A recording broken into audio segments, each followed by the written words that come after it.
Hello viewers, welcome back to the channel. Friends, ఎలా ఉన్నారు? నేనైతే చాలా బాగున్నాను. మీరందరూ కూడా ఎలా ఉన్నారో కామెంట్ సెక్షన్లో తెలియచేయండి. మరి ఇవాల్టి ఎంతో యూస్ఫుల్ అండ్ ఇన్ఫర్మేటివ్ వీడియో వచ్చేసి ప్రెగ్నెన్సీలో ఒక 10 మిస్టేక్స్ అనేవి కామన్గా జరిగే మిస్టేక్స్ గురించి ఎక్స్ప్లెయిన్ చేసుకుంటున్నాను. మరి ఈ 10 మిస్టేక్స్ ఏంటి అని చూసే ముందు నాది ఒక చిన్న రిక్వెస్ట్. ఎవరైతే మన ఛానల్ని ఫస్ట్ టైం చూస్తున్నారో సబ్స్క్రైబ్ చేసుకోండి. అలాగే పక్కనే ఉండే బెల్ ఐకాన్ని యాక్టివేట్ చేసుకున్నట్లయితే నేను చేసే ప్రతి ఒక్క ఇంట్రెస్టింగ్ వీడియో మీకు నోటిఫికేషన్ రావడం జరుగుతుంది. మరి ఎక్కడ కూడా మీరు నా వీడియోస్ మిస్ కాకుండా చూడొచ్చు. బేసికల్గా కన్సెప్షన్ అంటే ప్రెగ్నెన్సీ అవ్వంలోనే అందరూ కూడా ఎదురు చూసేది హెల్దీ లైఫ్, హెల్దీ బేబీ ఉండాలి అని చెప్పేసి అందరూ కూడా ఎదురు చూస్తూ ఉంటారు. కానీ చిన్న చిన్న మిస్టేక్స్ అంటే lack of our knowledge, lack of ignorance అంటే తెలియకపోవడం వల్ల చాలామంది చిన్న చిన్న మిస్టేక్స్ చేసి ప్రాబ్లమ్స్లో బారిపడుతున్నారు. కాబట్టి ఈ ఈ 10 మిస్టేక్స్ గురించి నేను చేయాలని మీ ముందుకు వచ్చాను. మరి నెంబర్ 1 చూసినట్లయితే క్యారీయింగ్ గ్రాసరీ ఐటమ్స్. గ్రాసరీ బ్యాగ్స్ని క్యారీ చేయటం అంటే బిలో ఒక 5 kgs లోపలైతే well and good. More than 6 kgs అయితే ఈ వాటర్ బ్యాగ్ అంటే అమ్నియోటిక్ ఫ్లూయిడ్ మీద ఎఫెక్ట్ అయిపోయి బ్యాగ్ రప్చర్ అయ్యేదానికి, వాటర్ బ్యాగ్ రప్చర్ అయ్యేదానికి ఛాన్సెస్ ఉంటుందన్నమాట. కాబట్టి మీరు ఒక 5 months అంటే నెలల 3rd trimestersలో కానీ ఈ విధంగా ఉన్నప్పుడు మీరు avoid heavy weight of grocery bags. ఆ ప్రెషర్ వల్ల ఏమవుతుందంటే అమ్నియోటిక్ ఫ్లూయిడ్ అంటే వాటర్ బ్యాగ్ మీద ఎఫెక్ట్ అయిపోయి బ్యాగ్ రప్చర్ అయ్యేదానికి ఛాన్సెస్ ఉంటుంది. కాబట్టి ఇది అవాయిడ్ చేసుకోండి. నెంబర్ 2 వచ్చేసి lying straight on your back. అంటే స్ట్రైట్గా పడుకొని బ్యాక్ సైడ్ ఇలా అంటే సుపైన్ పొజిషన్లో పడుకొని ఆ బ్యాక్ మీద అంత సపోర్ట్ ఉంటుందన్నమాట.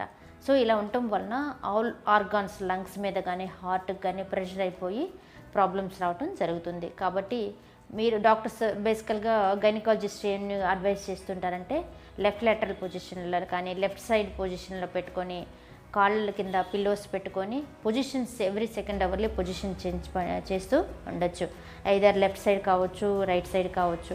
మీరు ఎప్పుడైతే స్ట్రైట్ లైన్లో అంటే బ్యాక్ సైడ్ స్ట్రైట్గా పడుకుంటారో బేబీకి ఎఫెక్ట్ అవ్వడంతో పాటు అనేది బ్లడ్ సర్క్యులేషన్ అనేది తగ్గిపోయి హార్ట్ మీద కానీ లంగ్స్ మీద ఆ ప్రెషర్ అనేది ఏర్పడుతుందన్నమాట. కాబట్టి ఈ చిన్న మిస్టేక్ని కూడా మీరు అవాయిడ్ చేసుకోవటం మంచిది. నెంబర్ 3 వచ్చేసి క్యారీయింగ్ యువర్ టోల్డర్స్.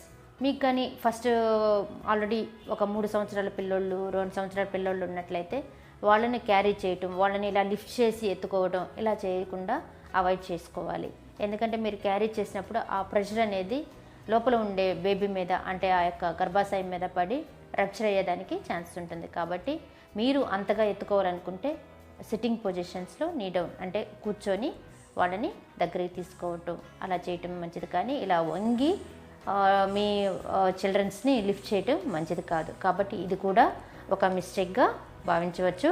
సో ఇది కూడా అవాయిడ్ చేసుకుంటే చాలా మంచిది డ్యూరింగ్ ప్రెగ్నెన్సీలో. నెంబర్ 4 వచ్చేసి అవాయిడింగ్ సీట్ బెల్ట్స్. బేసికల్గా మనం ఎక్కడికైనా దూర ప్రయాణాలు వెళ్ళినప్పుడు, రెగ్యులర్గా ట్రావెల్ చేయాల్సి వచ్చినప్పుడు సీట్ బెల్ట్ని యూజ్ చేస్తూ ఉంటాము. నెంబర్ 5 వచ్చేసి వేరింగ్ హై హీల్స్.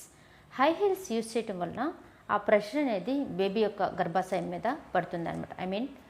మీ గర్భాశయం మీద పడి అమ్నియోటిక్ ఫ్లూయిడ్ రప్చర్ అయ్యేదానికి ఛాన్స్ ఉంటుందన్నమాట. ఈ హై హీల్స్ అనేది మజిల్ యొక్క రిలాక్సేషన్ని తగ్గించేసి మజిల్ యొక్క ప్రెషర్ని అంటే అంతా ప్రెషర్ కూడా నీస్ మీద పడిపోయి స్ట్రెయిన్ అంటే బ్యాక్ పెయిన్ వచ్చేదానికి ఛాన్స్ ఉంటుంది. అంతేకాకుండా ప్రెషర్ అంతా కూడా బేబీ మీద ఎఫెక్ట్ అయ్యేదానికి కూడా ఛాన్స్ ఉంటుంది. కాబట్టి ఎవరైతే డ్యూరింగ్ ప్రెగ్నెన్సీలో హై హీల్స్ వేసుకుంటుంటారో దయచేసి అవాయిడ్ చేసుకోండి. హై హీల్స్ని డ్యూరింగ్ ప్రెగ్నెన్సీలో అవాయిడ్ చేసుకోవటం మంచిది టిల్ డెలివరీ వరకు. 6 వచ్చేసి యూజింగ్ యువర్ స్మార్ట్ ఫోన్స్. బేసికల్గా అందరూ ప్రెగ్నెన్సీలో మ్యూజిక్ వింటూనో లేదంటే రిక్రియేషనల్ కోసం అంటే మైండ్ డైవర్షన్ కోసం ఎక్కువ స్మార్ట్ మొబైల్స్ని యూజ్ చేస్తూ ఉంటారు. అలాగే చాలా వాళ్ళ యొక్క డౌట్స్ని క్లారిఫై చేసుకోవటానికి ఎప్పుడూ మొబైల్లో ఏదో ఒకటి చేసి సెర్చ్ చేసుకుంటూ చూస్తూ ఉంటారు. కానీ ఈ డ్యూరింగ్ ప్రెగ్నెన్సీలో అందరికీ తెలిసిన విషయమే, మొబైల్స్ యూజ్ చేయడం వలన రేడియేషన్ అనేది ఆ యొక్క ప్రభావం బేబీ మీద కూడా ఎఫెక్ట్ అవుతుంది. సో ఈ ఎలక్ట్రోమాగ్నెటిక్స్ అనేవి ఉంటాయన్నమాట రేడియేషన్స్. ఈ ఎలక్ట్రోమాగ్నెటిక్స్ వల్ల బేబీకి ఎఫెక్ట్ అయిపోయి ఏదైనా ప్రాబ్లమ్స్ అంటే రేడియేషనల్ ప్రాబ్లమ్స్ ఏదైనా రావచ్చు. కాబట్టి డ్యూరింగ్ ప్రెగ్నెన్సీలో స్మార్ట్ ఫోన్స్ యూజ్ చేయటం కాస్త అవాయిడ్ చేసుకోండి. ఇంకా ఎక్కువ అడక్ట్ అయిన వాళ్ళు, అలాగే ఎక్కువ యూజ్ చేసేవాళ్ళు కాస్త మినిమైజ్ చేసుకోవటం మంచిది. నెంబర్ 7 వచ్చేసి watching too many horror movies. బేసికల్గా మనకి మూవీస్ చూస్తే కొంచెం డైవర్ట్ అవుతుంది అంటారు, బట్ చాలామందికి హర్రర్ మూవీస్ చూస్తే కిక్ ఉంటుంది అని చెప్పి అంటారనమాట. కాబట్టి ఎవరైతే హర్రర్ మూవీస్ ఎక్కువగా చూస్తుంటారో, అంటే ఆ యొక్క నెగిటివ్ ప్రెషర్ అనేది, నెగిటివ్ థింకింగ్ అనేది ఏర్పడిపోతుంది. కాబట్టి మైండ్ డైవర్ట్ అయిపోయి బేబీ మీద ఎఫెక్ట్ అయ్యేదానికి ఛాన్స్ ఉంటుంది. కాబట్టి మీకు ఏదైనా మూవీస్ చూడాలంటే మంచి కామెడీ ఉండే మూవీస్ని చూస్తూ ఉంటాం మంచిది. అది కూడా ఎవరికైతే హర్రర్ మూవీసే చూస్తేనే బాగుంటుంది అనుకుంటే మరి 1 or 2 మూవీస్ ఓకే. అలా చూసినప్పటికీ నెగిటివ్ విజయం అనేది మీ మైండ్లో రాకుండా చూసుకోండి. Better you can avoid too many horror movies. Next వచ్చేసి బెండింగ్ డౌన్ టు పికప్.